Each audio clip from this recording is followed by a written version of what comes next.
প্রতিদিনের মতন সেদিনও সোমবার হর হর মহাদেব বলে যখন গুড মর্নিং করছিলাম, সেখানে কমেন্ট সেকশনে একজন লিখেছে যে দিদি আমিও মহাদেবের ভক্ত, তোমরা কি সোমবার নিরামিষ খাও বা নিরামিষ খেতে হয় একটু জানাবে। তো আমি আর ওকে কী কমেন্টে লিখবো বড় করে, তাই কিছু লিখিনি। তো ভাবলাম চলো আজকে ঠাকুমার ঝুলি থেকে একটা গল্পই বার করে দিই। আর কালকে যখন লাইভ হচ্ছিল তখন ওখানে একজন কমেন্ট করেছিল যে এবার কিন্তু ঠাকুমার ঝুলি থেকে গল্প বেরোচ্ছে না, এটা কিন্তু ঠিক হচ্ছে না। তখনই কথা দিয়েছিলাম আচ্ছা চলো কালকেই তোমাদের একটা সুন্দর গল্প শোনাবো। তো এই সোমবার হর হর মহাদেবের সূত্র ধরেই একটা সুন্দর গল্প তোমাদের শোনাই। এক গ্রামে দুই বন্ধু থাকতো। দুই বন্ধুই একে অপরের হরিহর আত্মা, শিবা আর দেবা। দুজনেই অনেক বছর ধরে ঠিক করে রেখেছে বা প্ল্যান করছে যে কেদারনাথে যাব মহাদেবের দর্শন করতে। কিন্তু এই সামনের বছর যাব, পরের বছর যাব, এই করতে করতেই প্রায় 60 বছর তাদের বয়স হয়ে গেল, কিন্তু কিছুতেই আর যাওয়া হচ্ছে না। তখন একদিন শিবা বলল যে না ভাই, 60 বছর হয়ে গেছে, আর কবে যাব মহাদেবের দর্শন করতে, তো চল এখনই যেতে হবে। তো শিবা ছিল এমন একজন মানুষ যে চিন্তা ভাবনা সব কিছু মহাদেবের ওপরেই ছেড়ে দিত, যেটা হবে মহাদেব দেখে নেবে। আর দেবা ছিল তার জমি জমা, ফসল সম্পত্তি, খামারের পশু পাখি এইসব নিয়ে চিন্তায় ব্যস্ত থাকতো। কিন্তু শিবা ঠিক তার বন্ধু দেবাকে মানিয়েই ফেললো যে না চল এবার আমরা কিন্তু কেদারনাথে যেতেই হবে মহাদেবের দর্শন করতে। আর এই গল্পটা আমি সেই সময়কার গল্প বলছি যখন কিন্তু কেদারনাথ যাওয়াটা কিন্তু এতটাও ইজি ছিল না। তখনকার সময় পায়ে হেঁটে বা বাসে করে অনেকটা পথ অতিক্রম করে কিন্তু কেদারনাথ যেতে হতো। তো বাড়ির লোক যখন ওরা ঠিকই করে ফেললো যে কেদারনাথ যাচ্ছে, তখন বাড়ির লোক কিছু খাবার দাবার প্যাক করে দিল যাতে রাস্তায় ওরা খেতে পারে। এই বলে দুই বন্ধু ঝোলা উঠিয়ে চললো ভোলার দর্শন করতে। গ্রাম থেকে বেরিয়েই তাদের চোখে পড়লো একটা খুব প্রত্যন্ত বাড়ি। বাড়িটার অবস্থা খুবই খারাপ, ভেঙে চুরে গেছে। তো সেটা দেখে শিবা বলল যে ভাই দেবা তুই এগো, আমি তোর পেছনে আসছি। তখন দেবা বললো দেখ ভাই দেরি করিস না, অনেকটা পথ যেতে হবে, তাড়াতাড়ি চল। তখন বললো হ্যাঁ হ্যাঁ কোনো অসুবিধা নেই, তুই হাঁটা লাগা, আমি তোর পেছনে আসছি। তো দেবা ভাবলো ঠিক আছে, বন্ধু শিবা তো আসছেই দর্শন করতে, আমি তাহলে একটুখানি পথ এগিয়েই যাই। এই বলে দেবা সামনে মহাদেবের দর্শনের দিকে এগিয়ে চললো, আর শিবা গেল সেই প্রত্যন্ত বাড়িটার ভেতর, যে যাই তো গিয়ে দেখে আসি বাড়িটার এরকম দশা কি করে হলো। তো বাড়িটার ভেতর প্রবেশ করতেই তখন সে দেখতে পেল বাড়ির যে যিনি বাড়ির যে মুখিয়া বা বাড়ির যে প্রধান হোস্ট, সে অসুস্থ হয়ে বিছানায় শুয়ে রয়েছে, তার গা জ্বরে পুড়ে যাচ্ছে। আর একটা বাচ্চার কাশির আওয়াজ শুনে সে যখন অন্য ঘরে গেল, সেখানে দেখলো তার বুড়ি দাদিও শুয়ে রয়েছে, সেও জ্বরে কষ্ট পাচ্ছে, আর বাচ্চাটিও অসুস্থ। মানে বাড়ির তিনজনেই জ্বরে খুব অসুস্থ। সে তখন বাচ্চাটিকে জিজ্ঞাসা করে যে তোমাদের এরকম অবস্থা কি করে হলো। তখন বাচ্চাটা বলল যে কদিন আগেই গ্রামেতে বিশাল ঝড় তুফান এসছে, বান এসছে, বানে সব কিছু ভাসিয়ে নিয়ে চলে গেছে। আমার জন্মের পরই আমার মা মারা গেছে, আর বাবা রয়েছে, আর এই বুড়ি দাদি রয়েছে। তো আমাদের দোকানপাট যা ছিল দোকানপাটও ভাসিয়ে নিয়ে চলে গেছে, বাড়িঘর তোর ভেঙে গেছে, আমরা তিনজনেই খুব অসুস্থ, আমাদের দেখভাল করার কেউ নেই। তখন শিবা ওখানে দাঁড়িয়ে কিছুক্ষণ চিন্তা করলো, করে তারপরে মহাদেবকে উদ্দেশ্য করে বললেন যে মহাদেব আপনার দর্শন করতে যেতে আমার একটুখানি দেরি হচ্ছে, একটু আমাকে সময় দিন, আমি এদের একটুখানি সেবা করি।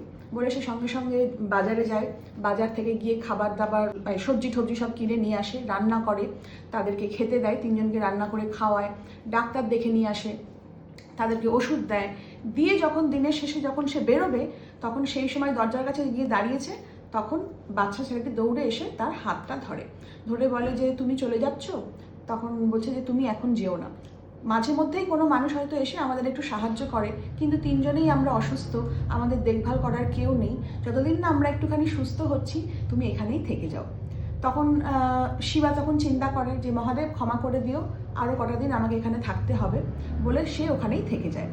1 সপ্তাহ যায়, দিন যায়, 10 দিন যায়, 15 দিন সে ওখানেই থাকে। বাজার থেকে জিনিসপত্র কিনে নিয়ে আসে, রান্নাবান্না করে, তাদের সেবা করে, তাদের শুশ্রূষা করে, ডাক্তার দেখায়, ওষুধ খাওয়ায়। প্রায় 15 দিনের মাথায় বাড়ির এখন তিনজনেই ধরতে গেলে মোটামুটি সুস্থ। তখন সে এবার ঠিক করে যে না, এবার আমাকে মহাদেবের যাওয়ার উদ্দেশ্যে এবার বেরিয়ে পড়তেই হবে। তো সে যখন বাড়ির মুখিয়াকে, বাড়ির হোস্টকে, মানে যে বাবা ছিল তাকে বলে যে এবার আমাকে বিদায় দিন, এবার আমার যাওয়ার পালা। তখন সেই লোকটি হাত জোড় করে বলে যে আপনি যাচ্ছেন যান, কিন্তু আমি সত্যিই মন থেকে খুব দুঃখিত যে আপনার আর কেদারনাথ মহাদেবকে দর্শন করতে যাওয়া হলো না, আমাদের জন্য আপনাকে এখানেই থেকে যেতে হলো, আমাদের সেবা করতে হলো। তখন কি একটা ভেবে শিবা বলে দাঁড়ান আমাকে আরেকটু সময় দিন, বলে সে তখন দৌড়ে গ্রামে যায়, ব্যাংকে যায়। এবং সে যখন কেদারনাথ যাওয়ার উদ্দেশ্যে বাড়ি থেকে বেরোচ্ছিল, তার স্ত্রী তার হাতে একটা সোনার আংটি দিয়েছিল যে যখন মহাদেবের দর্শন করবে, পুজো করবে, তখন এই সোনার আংটিটা মহাদেবের মাথায় চড়িয়ে দিয়ে আসবে। তখন সে মহাদেবের কাছে আবার ক্ষমা চেয়ে আংটিটা বিক্রি করে এবং সেখান থেকে যে পয়সাটা আসে সেটা নিয়ে আবার সে ওই গ্রামের ভাঙা বাড়িটাতে যায় এবং সেখানে সেই টাকাটা ওই বাড়ির যে বাচ্চা ছেলেটির বাবার হাতে তুলে দেয়। বলে, আমার কাছে যেটুকু ছিল আপনার হাতে তুলে দিলাম। এটা শুনে বাচ্চা ছেলেটির বাবাটা আরও বেশি লজ্জা পেয়ে যায় যে ছি ছি, আপনি আর কত আমাদের জন্য করবেন। তখন শিবা বলছে যে না, আসল মহাদেবের দর্শন তো এখানেই হয়ে গেল। মহাদেবের দর্শন করা আর কোনো দুঃখী মানুষের সেবা করা ধরতে গেলে একই। এই বলে সে ওখান থেকে বিদায় নেয়, আর কেদারনাথ মহাদেবের দর্শন করতে যাওয়া তার হয় না, সে গ্রামে ফিরে আসে। এদিকে দেবা কেদারনাথে পৌঁছে যায় এবং বারবার দেখতে থাকে তার বন্ধু শিবা আসছে কিনা, শিবা আসছে কিনা। দেখে যে না, শিবা আসছে না। হঠাৎ করে ভিড়ের মধ্যে শিবার মতনই একটা লোককে সে দেখতে পায়। দৌড়ে যায়, গিয়ে কাছে গিয়ে দেখে যে না, যাকে সে শিবা ভেবেছিল সে অ্যাকচুয়ালি শিবা নয়, শিবার মতন দেখতে একটা মানুষ। যাই হোক, সে কেদারনাথে মহাদেবের দর্শন করে এবং যখন গ্রামের উদ্দেশ্যে ফিরে আসে, গ্রামে ঢোকার আগে সেই ভাঙা প্রত্যন্ত বাড়িটা তার চোখে পড়ে। কিন্তু বাড়ির হালত এখন পুরো চেঞ্জ হয়ে গেছে। বাড়িটা সুন্দর করে মেরামত করা হয়েছে, বাড়ির সামনে দোকানটা ছিল সেই দোকানটাও ভালো রকম চালু রয়েছে। সেখান থেকে যত লোকজন যাচ্ছে তাদের সবাইকে তারা জল খাওয়াচ্ছে, সেবা করছে। এটা দেখে এসে অবাক হয়ে যায় যে এই তো কদিন আগে আমি যখন যাচ্ছিলাম বাড়ির এরকম ভাঙাচোরা হালত ছিল, আর আসার সময় এর মধ্যেই চেঞ্জ হয়ে গেল। সে কৌতূহলবশত বাড়ির কাছে যায় এবং সেখানে যে মালিক বাচ্চাটির বাবাকে গিয়ে জিজ্ঞাসা করে, আচ্ছা কি এমন ব্যাপার হলো বলুন তো, এই কদিনের মধ্যে আপনাদের এরকম আমূল পরিবর্তন হলো? তখন সেই ভদ্রলোক বলছেন যে আর বলবেন না দাদা, একজন মহাদেবেরই ধরতে গেলে দূত একজন আমার কাছে এসেছিলেন। তিনি আমাদের কাছে ছিলেন, আমাদের সেবা করেছেন, শুশ্রূষা করেছেন, টাকা পয়সা দিয়ে সাহায্য করেছেন। তখন দেবা জিজ্ঞাসা করে, তাকে কেমন দেখতে বলুন তো? তখন বলছে যে অনেকটা আপনার মতনই দেখতে, মনে হয় আপনারই বন্ধু। তখন দেবা বুঝতে পারে যে এটা শিবার কথাই সে বলছে। তখন সে ওখান থেকে চলে আসে এবং গ্রামে ঢোকার পর যখন শিবার সঙ্গে দেখা হয় তখন তাকে গিয়ে জড়িয়ে ধরে, বলে, বন্ধু তুমি তো আমার সঙ্গে কেদারনাথে যেতে পারলে না মহাদেবের দর্শন করতে, কিন্তু আমি সবই ঘটনা শুনেছি যে কেন তুমি যেতে পারোনি, কিন্তু তোমার আত্মাকে ভগবান তোমার রূপ ধরে ওখানে নিয়ে গিয়েছিল যাতে মহাদেবের দর্শন করতে পারে। তো আসল কথাটা কি জানো? আসল কথাটা আমি এর আগেও বহুবার বলেছি, শুধু আমি কেন, মহাপুরুষরা বলে গেছেন, জীবে প্রেম করে যেই জন সেই জন সেবিছে ঈশ্বর। তুমি যদি কারোর কোনো ক্ষতি না করো, স্বয়ং ঈশ্বর তোমার কোনো দিন কোনো ক্ষতি করতে পারবে না। আর ঈশ্বর শুধুমাত্র ওই কেদারনাথ, বদ্রীনাথ বা বড় বড় পীঠস্থানে থাকে না, থাকে তোমার বাড়িতে, তোমার মনের ভেতর, তোমার আত্মার ভেতর এবং প্রতিটা মানুষের ভেতর। মানুষকে কষ্ট দিও না, মানুষের মনে দুঃখ দিও না, তাকে কাঁদিও না।